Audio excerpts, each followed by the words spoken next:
سب سے پہلے اندلیب عباس صاحبہ آپ بتائیے گا، الیکشن کمیشن 8 سال بعد بھی کل فورن فنڈنگ کیس کا فیصلہ اب سنانے جا رہا ہے، اور دوسری طرف P T I chief election commissioner کے خلاف جوڈیشل ریفرنس تیار کر چکی ہے۔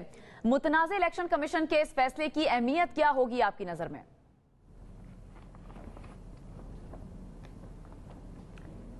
دیکھیں جی، اس میں بڑی کلیئر 3 چیزیں ہیں۔ ایک تو یہ کہ جو چیف الیکشن کمشنر ہیں انہوں نے اپنے آپ کو اور پی ڈی ایم کو ٹوٹلی ایکسپوز کر دیا ہے۔ نمبر 1، انہوں نے 9 فیصلے دیے ہیں۔ ابھی یہ میں صرف آپ کو یہ ضمنی الیکشن کی بات کری ہوں، 9 فیصلے دیے ہیں جو کہ قانونی طور پہ کسی طرح سے وہ رد نہیں کر سکتے تھے، اور ہر فیصلے پہ ہم نے عوام کو اور آپ کو آگاہ کیا اور انہوں نے وہ رد کر دیے۔ 9 کے 9 فیصلے کورٹ نے منہ پہ مارے، مطلب اتنے وہ بھیانک طور پہ بائسڈ تھے اور قانون کی دھجیاں تھیں کہ کورٹ نے باقاعدہ ان کو کہا، ڈانٹا، مذمت کی اور حکم دیا کہ یہ مت کرو، ان کو صحیح کرو۔ تو ایک تو یہ بات ہو گئی ہے کہ سب کو واضح ہے کہ کوئی فرق ہی نہیں ہے۔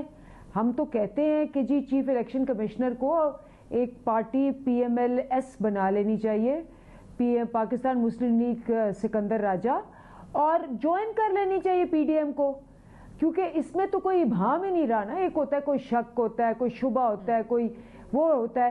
ہر فیصلہ میں نہیں کہہ رہی، یہ کورٹ کہہ رہا ہے۔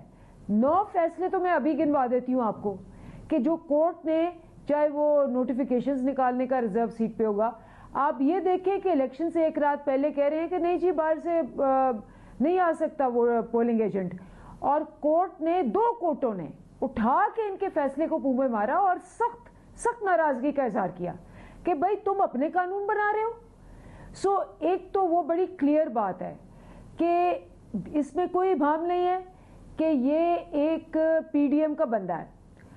اب دوسری بات یہ ہے کہ یہ چاہ رہے ہیں کہ جی اب کیا ہوا ہے پی ڈی ایم کو، پی ڈی ایم کے پاس ایک، لیکن اندلیب عباس صاحبہ یہ جو چیف الیکشن کمشنر ہے وہ بھی تو آپ نے تعینات کیا تھا۔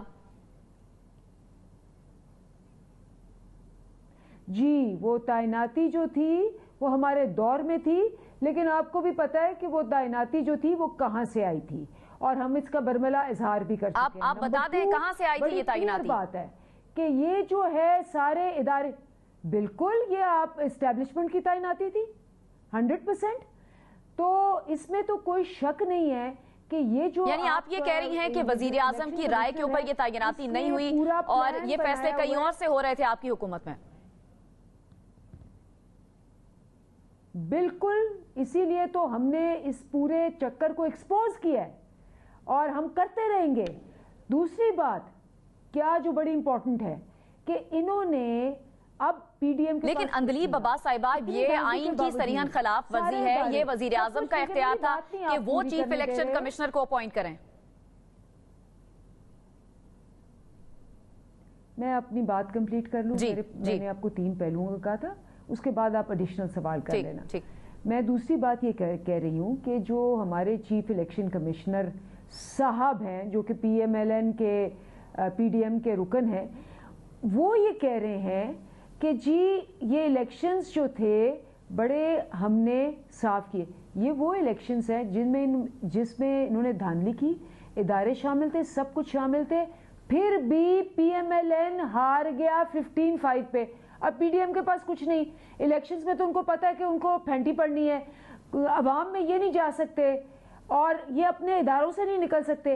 اب انہوں نے بیٹھ کے گھناؤنی سازش بنائی ہے کہ کسی طرح جو ان کا رکن وہاں بیٹھا ہوا ہے پی ایم ایل ایس کا سکندر راجہ، وہ بیٹھ کے کوئی ایسا فیصلہ سنائے کہ پی ٹی آئی کی جماعت کو کچھ ہو جائے، اور اس پہ کنٹیمپٹ آف کورٹ آنا ہے۔ کل یہ اگر فیصلہ دیں گے نا ایسا، یہ کنٹیمپٹ آف کورٹ آئے گا۔ کیوں آئے گا؟